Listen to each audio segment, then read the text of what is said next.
Disclaimer. This video is made for entertainment purpose only. It does not mean to hurt and don't take it seriously. তো বন্ধুরা, কাংলুরা খুব বিপদের মধ্যে আছে।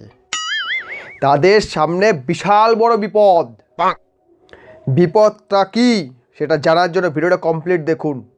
আর আপনারা যারা যারা আমি চ্যানেলটা সাবস্ক্রাইব করেননি, দয়া করে সাবস্ক্রাইব করে দিন প্লিজ। এই যে কাংলুরা এত বড় বিপদে পড়ে গেল, এর জন্য এখন কি করছে জানেন? এরা এখন ভারতের হাতে পায়ে ধরছে। ভাই আমাদের বাঁচা, আমাদের বাঁচা, তোরা কালকে জিতে যা। হ্যাঁ, আন্ডার-19 ক্রিকেট ওয়ার্ল্ড কাপ 2020 সালের চ্যাম্পিয়ন ছিল নাকি কাংলুরা। এই কাংলু, আমি বলেছিলাম একটা ভিডিওতে, এদের সুপার সিক্সে যাওয়াটাই একটা টেনশনের বিষয়। এরা নাকি আবার চ্যাম্পিয়ন হবে, আন্ডার-19 এশিয়া কাপ চ্যাম্পিয়ন আমাদের কাংলু। তো এই কাংলুরা বিপদে কেন পড়লো প্রথমে বলি। আগামীকাল অর্থাৎ 25শে জানুয়ারি দুপুর 1:30টার সময় ভারত বনাম আয়ারল্যান্ডের একটি খেলা আছে। এই খেলাটিতে যদিও হওয়ার চান্স নেই, যদি ভারত হেরে যায় তাহলে এই কাংলুরা সুপার সিক্সে খেলতে পারবে না।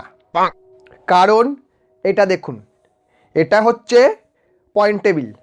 এখানে দেখতে পাচ্ছি ভারতের ম্যাচ হয়েছে একটা, কাংলুদের বিরুদ্ধে কুত্তার মতো হারানো হয়েছে। 89 রানে হারিয়েছি, শুধু তাই নয় বান্ডিল করেছি। বান্ডিল করলে কি হয়, রান রেট ভীষণ পরিমাণে কমে যায়। যেটা হয়েছে আয়ারল্যান্ডের সঙ্গে, আয়ারল্যান্ড ইউএসএকে 105 রানে বান্ডিল করার জন্য ওদের রান রেটটা হিউজ জাম্প করে গেছে। তো এই হিউজ জাম্পটা যদি না করতো তাহলে আয়ারল্যান্ডে কিন্তু রান রেট অনেক কম থাকতো। বর্তমানে আয়ারল্যান্ডের রান রেট রয়েছে 1.171। তো এই যে 1.171 রান রেটে রয়েছে, এটা আরও বেশি ছিল। এটা ছিল অলমোস্ট 2.2 রান রেট ছিল। সেখান থেকে 1.171 কেন হলো? কারণ এরা কাংলুদের কাছে হেরে গেছে। খেলেছে ভালোই, বাট 235 রান করেছে মাত্র 8 উইকেট হারিয়ে। এই কারণে কাংলুদেরকে হারিয়ে দিয়ে বলছে আমরা চ্যাম্পিয়ন। যাই হোক, তো কাংলুসই থাকে। এখন বলছে না আইসিসি চুর, বিসিসিআই চুর, আমচুর আর বলছে না, কারণ জিতে গেছে না।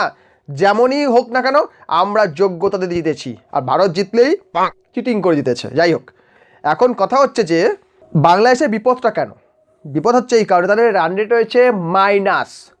তারা ইউএসের সঙ্গে যদি খেলে, আমি মনে করি জিতে গেলেও তাদেরকে হিউজ একটা মার্জিনে জিততে হবে। বিকজ আয়ারল্যান্ডের রান রেট রয়েছে 1.171। কাল যদি তারা আমাদেরকে হারিয়ে দিলেও ধরুন রান রেটটা কম জাম্প মারলো, আমি মনে করলাম যে 1.2 কি 3 হয়ে গেল। এই 1.23 হয়ে গেলেও ওদের যে রান রেট রয়েছে কাংলুদের, সেখান থেকে ওদেরকে রিকভারি করতে গেলে অনেকটা বড় মার্জিনে জিততে হবে। যেটা ইউএসের সঙ্গে আয়ারল্যান্ড করেছে, ওইভাবেই সেম মার্জিনে প্রায় জিততে হবে। যদি তারা জিততে পারে তবেই তারা কোয়ালিফাই করবে। এখন কি হবে সেটাই হচ্ছে বড় কথা। কারণ নিজের নাক কেটে অপরে যাত্রাভঙ্গ করা আমাদের অভ্যাস নয়। তাই আমরা তো জিতছি, কিন্তু এই কাংলুরা এখন থেকে কান্নাকাটি শুরু করেছে।